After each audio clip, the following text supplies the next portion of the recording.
Good morning, I'm Tom Fisher, Town Manager for the Town of Frisco, and I'm going to review a few items that happened at the Council's meeting on August 27th, which was yesterday for us.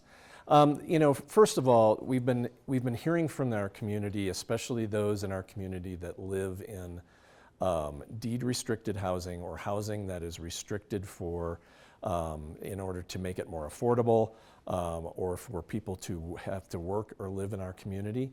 This has been an ongoing issue that our deed restriction is something that they've wanted to have reviewed, especially around how the value of their home when they go to sell is calculated. There's some nuances within that calculation that they have a problem with, and reasonably so. We're discussing that. We had, of our 7 council members, 3 of our council members actually live under those restrictions, so have to recuse themselves from that conversation.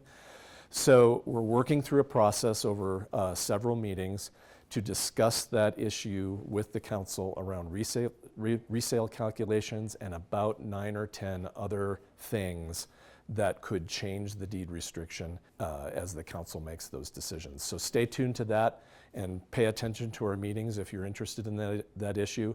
There's more to come on that.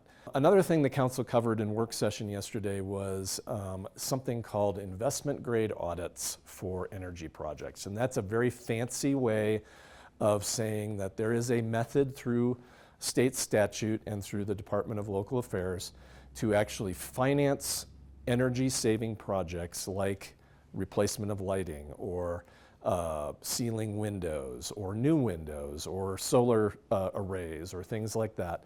You can actually finance those over time with the energy savings, the dollar savings from energy, using less energy, and that allows you to build those projects up front. Our council has taken 2 steps towards working with the Department of Local Affairs to get some money to do that, and they authorized staff to continue to work on that, as well as authorized a grant application to DOLA for $1 million to support that project. So there will be more on our agenda in the future about that project, and it's exciting to see some of these changes come to the facilities that are for the town of Frisco. The last item of note was a rather large topic and a long conversation between our Planning Commission and our council about our comprehensive plan process that's going on right now.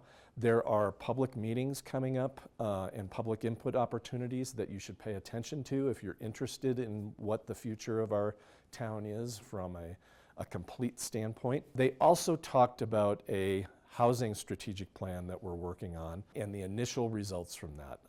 A draft is being prepared that will be out for public comment. The big picture is that we believe, or the plan believes, that we need 392 affordable units over the next 10 years in order to not only catch up, but get to the point where we're providing enough.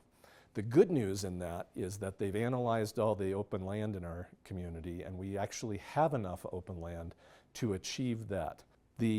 I wouldn't say bad news, but the price tag on that, if one entity was to provide all that housing, is about $188 million.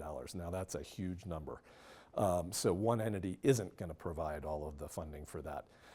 But it gives us an order of magnitude to shoot for as we start to make plans for the future in our housing. As always, our council meets on the 2nd and 4th Tuesday of each month, and our public comment period is at 7 p.m., where you can comment on anything that's not on our agenda. You can also email our council at council@townoffrisco.com, and you can get all the information about what our town is doing at friscogov.com.